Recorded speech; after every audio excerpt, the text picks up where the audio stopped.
Do you ever feel that sometimes you're making amazing progress with a model and everything just seems to be going right? And then you get a little bit complacent and you do something in the back of your mind. You think, I am cutting a corner here. I know this is a risk, but I've done it before on other kits and I'm sure it'll be fine.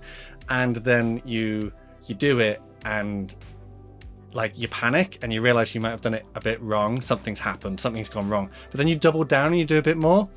Well, this is one of those builds where I started it, everything seemed to be going right, and then I kind of screwed up a little bit. So hello everyone, I'm Matt, this is Model Minutes, and join me on the workbench today as I build and review the ICM Bf109E-4 in Night Fighter colours, but kind of screwing up in the process. So join me on the workbench as we see how good the kit is, but also, you know, kind of how I messed up.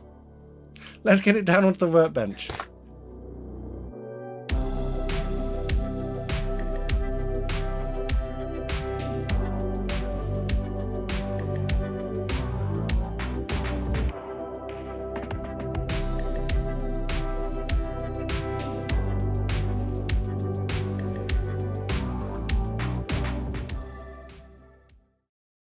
So whilst I'm going to review this kit, I think it is fair to say that I will be pointing out my own errors. I think it's important sometimes that we share these mistakes that we've made so that other people can learn from them, and also ourselves, because let's face it, this is a community after all. As usual, I'm going to put a list of the products I used during this build on the screen now to give you an idea of the kind of things you might want to go and get if you fancy having a go at this for yourself. So to start off with, I'm going to be using my normal process for removing the parts from the sprue, using my side cutters, and then sanding away any flash, mold seams, or extra plastic using a sanding stick, or on occasion a sharp knife. This kit does have a few little bits here and there that do need a bit of cleanup, but on the whole it's not too bad. My cement of choice during this build will be Tamiya Extra Thin, as I really enjoy how this product works. Firstly, I'm going to assemble the cockpit interior. Now, one of the issues I discovered with this particular kit is that the alignment of parts is pretty much up to your best guess. Whilst there are some little pins and things in a few select places, there aren't that many. Whilst this internal cockpit area to assemble the bulkhead, the control panel and the seat isn't too bad, later on it does get a little bit more tricky. So having assembled this cockpit interior, more or less to the right kind of shape, I moved over to glue it into the side of the fuselage, and this is where I discover that there is nothing really here to align it correctly, so it is kind of a best guess effort on this one. Having done that, I think it's in more or less the right place, and I'm going to dry fit the fuselage to see how it looks.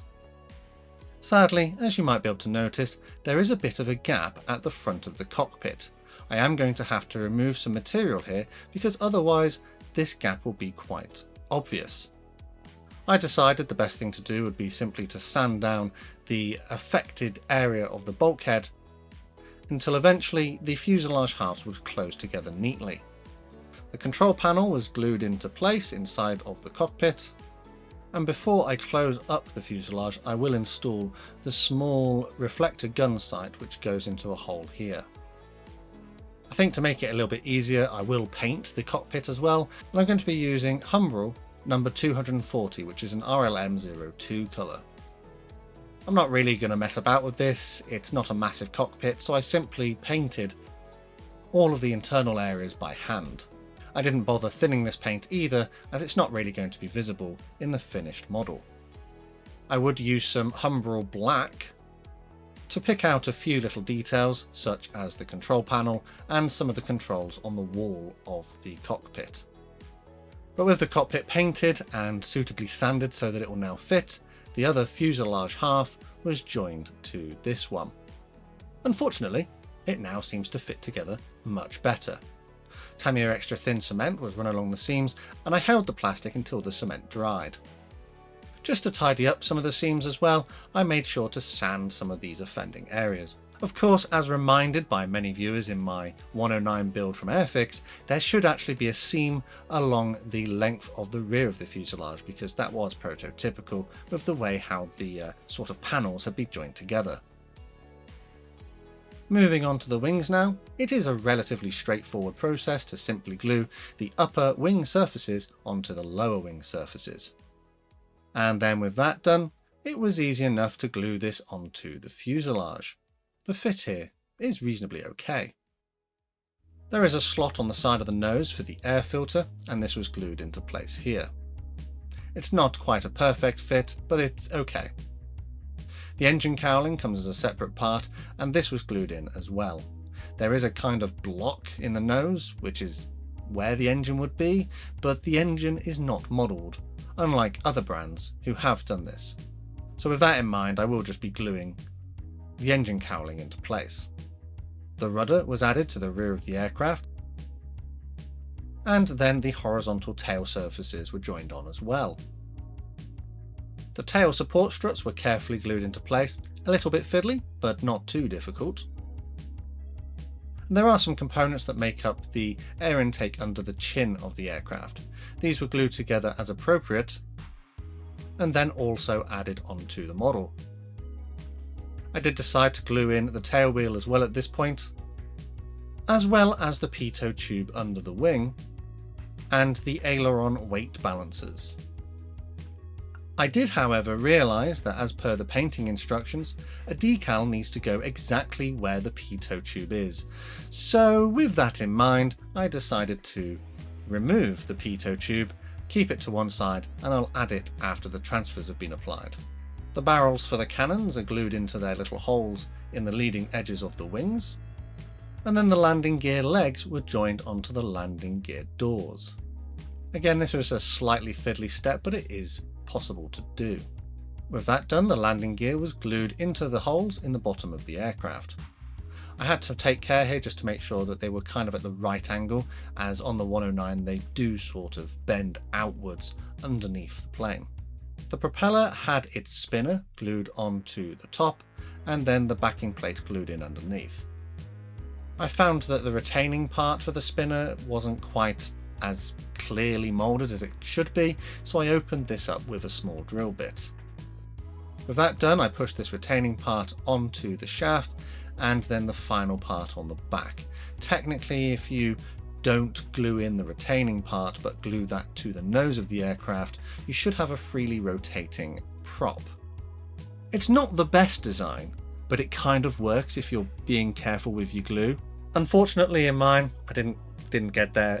It's glued solid. I know other companies do have slightly better design of how they put the props in, but yeah, it's okay, I can live with that.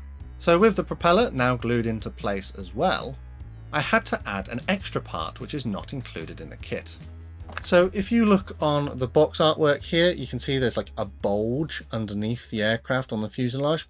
I'm led to believe that's some sort of sensors or extra equipment which the 109E would use as part of its night fighting role. Unfortunately, ICM haven't included that in their tooling. This is just a standard E4 variant, E3/E4. I think there's even E7 parts in there, but that's a bit of a tangent. So what I need to do is find a part that will sort of replicate that. I could scratch build it, I could 3D design it, but actually I might just find something in the stash in the spares box which will look about right. Fortunately, I had recently built the Beacon Models Bf109E in 144th scale, and included in that kit is an underslung bomb mount. Whilst it might be a little bit small for representing the pod under the aircraft, I think it will do enough to just give a representation. So all I did was glue this on the bottom. I think it quite ironic that apart from a 144th scale 109 is being used to replicate one on a 72nd scale aircraft. And with that done, it was time to install a little bit of the armour plating for the pilot inside of the cockpit canopy. I've already painted this with the relevant colour I used previously, and this was carefully glued in to the relevant slots. I then continued by masking up the canopy using my normal method. This was to cut tape to more or less the right size, put it in the right place, push it down so it fits against the edges of the cockpit framework, and then with a sharp knife carefully cut along the framework to reveal the tape left in place. This was somewhat of a fiddly task, and I'm sure I probably could find an aftermarket canopy mask somewhere, but this didn't take too long to do. With the Canopy all mask, it was time to glue it in. Humbrol Clear Fix will be used to do this, as this is a glue which will dry clear and strong without reacting with the plastic. It is a bit stringy though, so I had to be really careful with how I applied it so that I didn't make a mess. These parts were then carefully glued into place. Eagle-eyed viewers can probably notice that the canopy is a touch too large, as it does sit ever so slightly high at the back. But I'm not going to bother to address this, I'm just going to carry on with the build. The aerial mast was glued into place in the slot at the back of the cockpit. And here begins my own screw up. So I've got here some Outlaw paints, this was a free sample, and I have used this on bare plastic before, which gave me the confidence that it would be fine in this particular instance.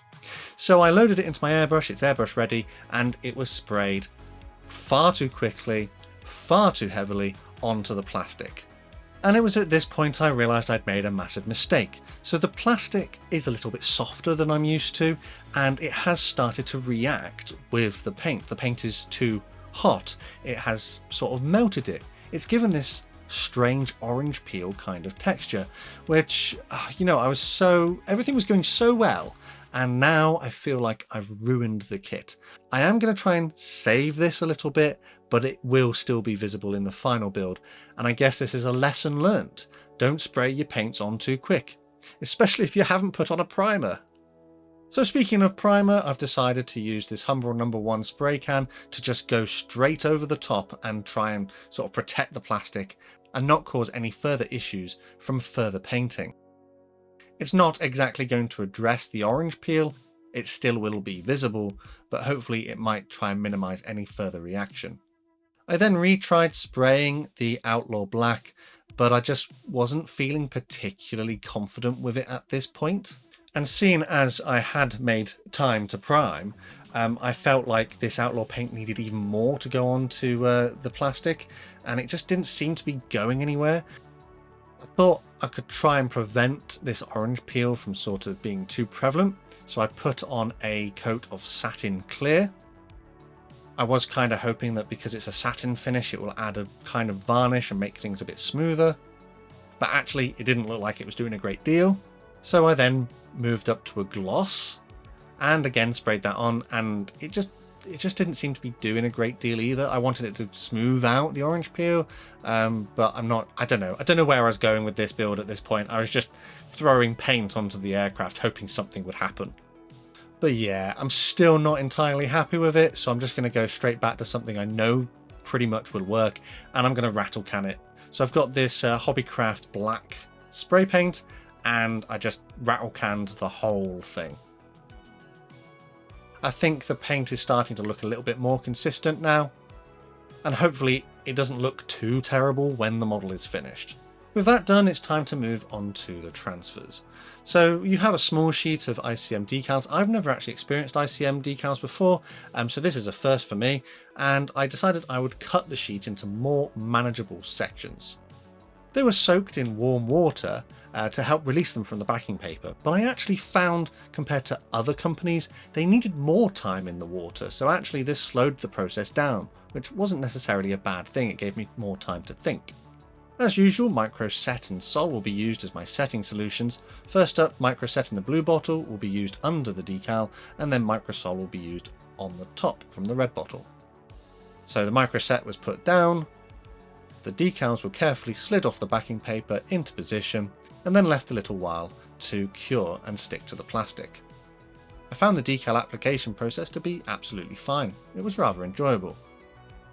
These decals are printed to a good quality, and they all seem to be correctly sized.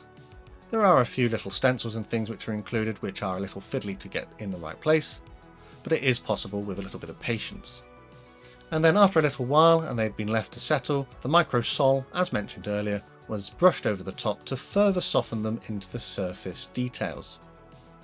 Whilst those decals are curing, some Humbrol 241 was carefully hand painted onto the blades of the propeller. There are a couple of decals that need to go onto the propeller, so I need to do this at this point, so that I don't forget. The Humbrol 240 makes a reappearance here, and this was very carefully painted into the landing gear bays and onto the landing gear legs. I used a fine brush and took my time to make sure I didn't get it anywhere it shouldn't. Something that I've been sent to have a try at using are some gallery metallic markers. Whilst these are a review sample, all opinions do remain my own. I used the aluminium one on the small elements of the landing gear leg that required it. I then used the dark steel one on the engine exhausts. Finally, the gunmetal one was used on the machine gun and cannon barrels. These markers seem to work perfectly fine, but I will need to try them out a bit more on some other builds to really get a true impression of them. At this point I decided to glue on the wheels, and then, as mentioned much earlier, the pitot tube made a reappearance and was glued into its hole on the lower side of the wing, having been suitably painted. And to protect everything, I've gone for this clear gloss varnish.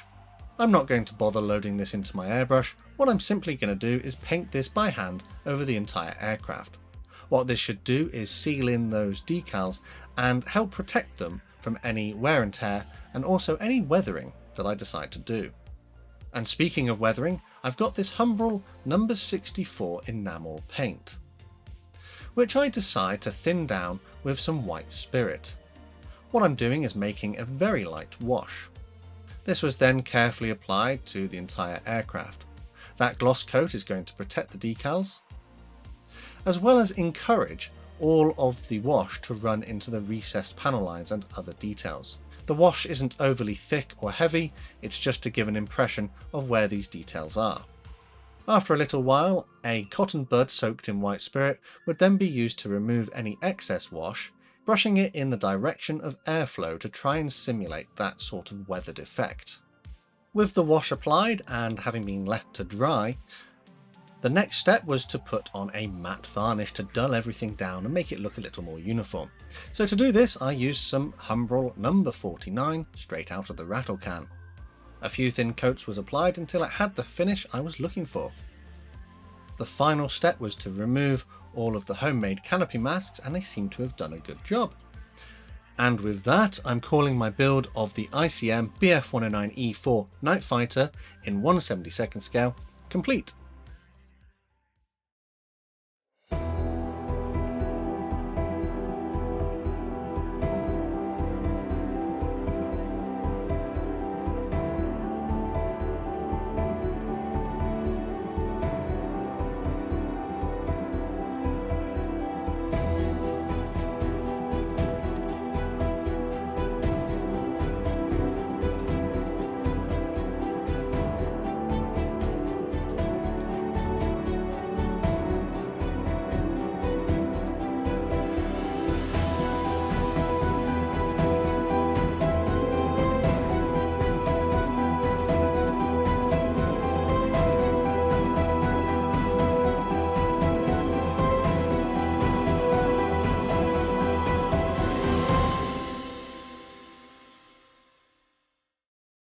So yeah, there are some extra bits and pieces I could have done with this kit. I could have added aerial rigging. I could have added further, gun smoke stainings and things. I could have added chipping. There's lots I could have done, but I think by the time I'd realised I'd kind of screwed up that paintwork and the plastic with that orange peel.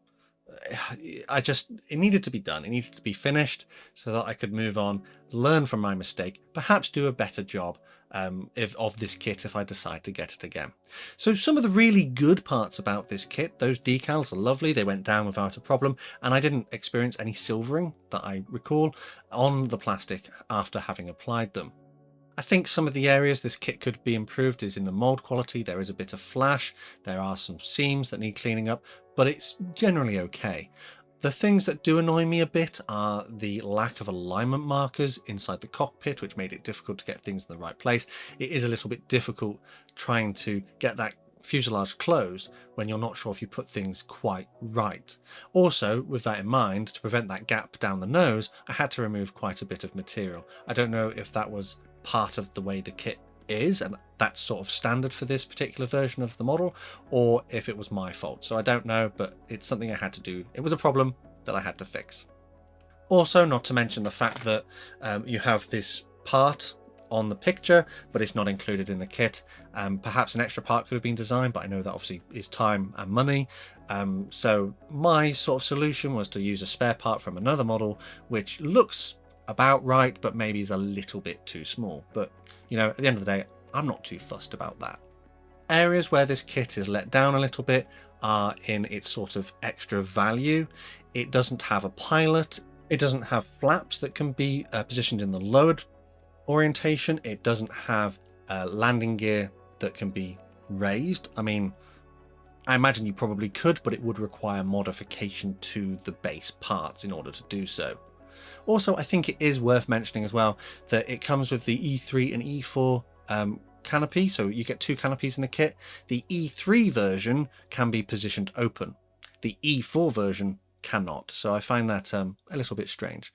But yeah, it's all right. It's not a terrible kit. It has got its little nuances, but I think the main problem I had with the kit was self-inflicted, where I just rushed too quickly. I put the paint down too much, and I got the orange peel. I think I've done a little bit to sort of resolve it. It's not so obvious from normal viewing distances, but when you get up close, you can see it. It's definitely part of my problem for being too rushed to do it, but also I feel like the plastic was a little bit softer than I'm used to.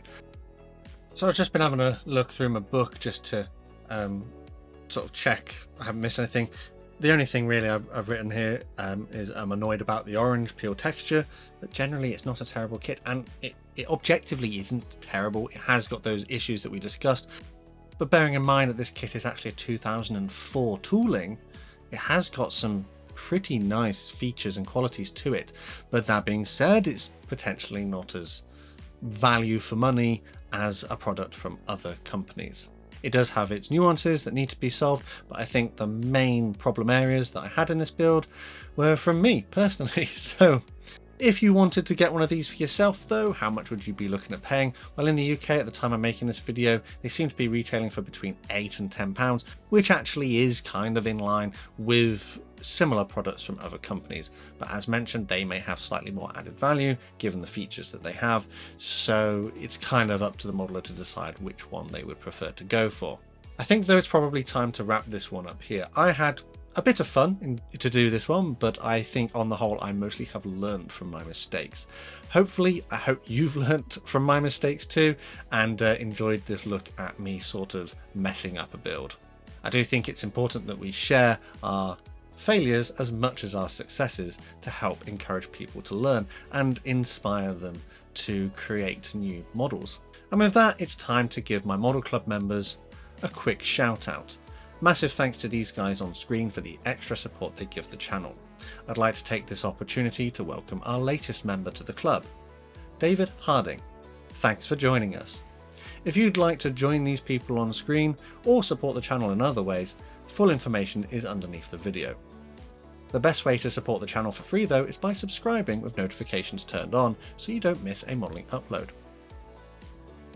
Finally though, from me on the workbench, it's time to say goodbye, and I will see you all again soon.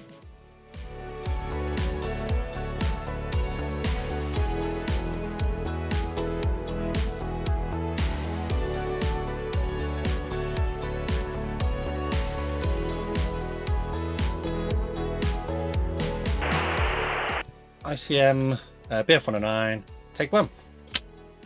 Oh, don't know why I do that so loudly. My cup's all the way over there. I don't want my cup over there. What if I need a drink? What if I need a beverage? I'll put that there. I'll be fine. Beverage time. Because it's... oh, nearly died. Because this build was so stressful, I'm actually drinking chamomile tea to calm myself down.